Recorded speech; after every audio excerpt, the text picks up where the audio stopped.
चलिए जानते हैं आज की देश और दुनिया की सिलेक्टेड काम की और महत्वपूर्ण 50 बड़ी खबरों को मात्र 10 मिनट में। पर अभी तक आपने वीडियो को लाइक नहीं किया है तो वीडियो को लाइक कर दे।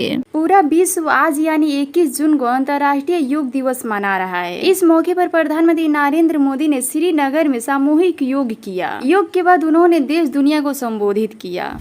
प्रधानमंत्री नरेंद्र मोदी ने राष्ट्रपति द्रौपदी मुर्मू के जन्मदिन पर गुरुवार को उन्होंने बधाई दी। पीएम मोदी ने कहा कि मैं आपकी अच्छी सेहत एवं लंबी जीवन का कामना करता हूं। भारत से अमेरिका तक 10वीं अंतर्राष्ट्रीय योग दिवस का उत्सव देखा जा रहा है। हरिद्वार में योग गुरु रामदेव के नेतृत्व में योग आरंभ हो रहा है। अंतर्राष्ट्रीय योग दिवस पर केंद्रीय गृह मंत्री अमित शाह अहमदाबाद में योग करेंगे। जम्मू कश्मीर में जल्द ही विधानसभा चुनाव होने वाला है। जम्मू कश्मीर का राज्य का दर्जा जल्द ही बहाल किया जाएगा। प्रधानमंत्री नरेंद्र मोदी ने कहा कि शासित प्रदेश में आज सही मायने में भारत का संविधान लागू हुआ है, क्योंकि सबको बांटने वाली अनुच्छेद 370 की दीवार अब गिर चुकी है। राहुल गांधी के जन्मदिन पर बुधवार को कांग्रेस के प्रदेश मुख्यालय में आयोजित समारोह में कांग्रेस जनों ने प्रधानमंत्री नरेंद्र मोदी पर खूब चुटकी ली। संयोग से बुधवार को नालंदा विश्वविद्यालय परिषद के उद्घाटन के लिए पीएम मोदी बिहार के दौरे पर रहे। अखिलेश प्रसाद सिंह ने कहा कि केवल घूम घूम कर फीता काटने से समाज एवं बिहार का भला नहीं होगा, इसके लिए ठोस प्रयास करना होगा। नालंदा विश्वविद्यालय पूरे विश्व के लिए शिक्षा का केंद्र रहा है, ठीक उसी तरह जैसे आज ऑक्सफोर्ड, कैम्ब्रिज एवं हार्वर्ड विद्यालय हैं। लेकिन मोदी के साथ समस्या है कि वे काम की बात नहीं करते हैं।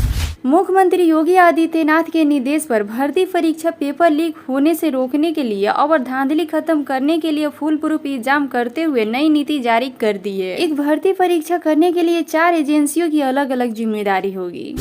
भीषण गर्मी के बीच आयोजित हज यात्रा में मरने वाली की संख्या 1000 से ज्यादा हो गई है। इनमें से आधे से अधिक गैर पंजीकृत श्रद्धालु थे। एएफसी के मुताबिक लगभग 10 देशों के वार्षिक तीर्थ यात्रा के दौरान 1081 मौत होने की सूचना है। मृत तीर्थ यात्रियों को दफनाने की प्रक्रिया शुरू हो गई है। नियमों के तहत उन्हें सऊदी अरब में ही दफनाया जा रहा है।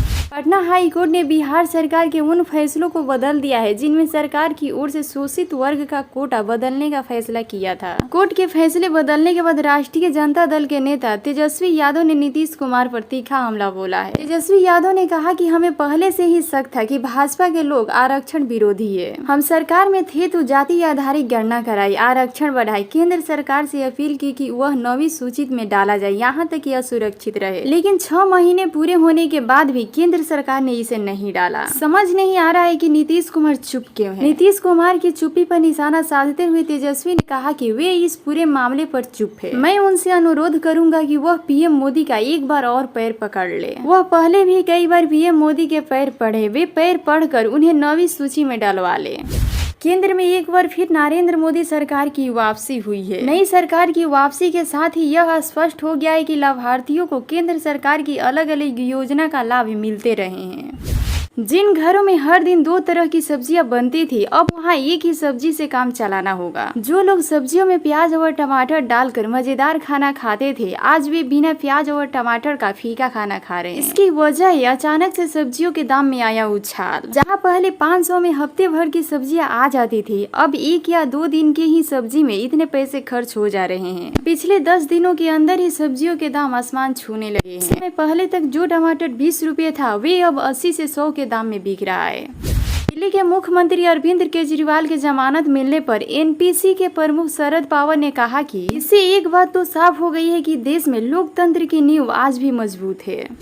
नीट पेपर लीक को लेकर एक तरफ देश भर में छात्र प्रदर्शन कर रहे हैं तो दूसरी ओर बिहार में सियासी बवाल मचा हुआ है। पेपर लीक को लेकर सत्ता में पक्ष और विपक्ष में जबरदस्त खींचातान चल रहा है। डिप्टी सीएम विजय कुमार सिन्हा ने इस मामले में तेजस्वी यादव को घसीटा है। उन्होंने तेजस्वी के पर्सनल सेक्रेटरी को इस मामले में मास्टरमाइंड सिकंदर को मदद पहुँचाने का दावा किया है। इस मामले में अब तेजस्वी यादव ने चुप्पी तोड़ी है।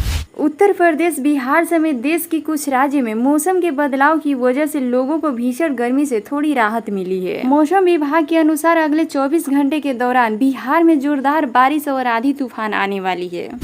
प्रधानमंत्री नरेंद्र मोदी ने हाल ही के दिनों में जम्मू कश्मीर में हुई आतंकी घटनाओं का उल्लेख करते हुए बृहस्पतिवार को देश को विश्वास दिलाया कि दुश्मनों को सबक सिखाने में वह कोई कोर कसर बाकी नहीं छोड़ेंगे।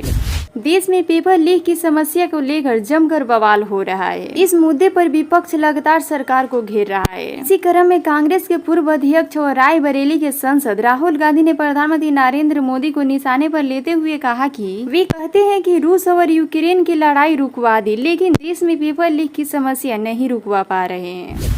अयोध्या पहुंचे बागेश्वर धाम के महंत धीरेन्द्र शास्त्री ने भारतीय जनता पार्टी के लोकसभा चुनाव में अयोध्या सीट पर हुई हार को लेकर बयान दिया है। उन्होंने कहा है कि हिंदुत्व कभी हारता नहीं है, हिंदुत्व सीखता है। इसके साथ ही उन्होंने कहा है कि राम मंदिर की तरह ही काशी और मथुरा में भी मंदिर बनेगा। इसके साथ ही उन्होंने हिंदुत्व पर बात करते हुए कहा है कि एक दिन भारत हिंदू राष्ट्र बनकर रहेगा। जब तक हिंदू राष्ट्र नहीं बनेगा तब तक हम शांति से नहीं बैठेंगे।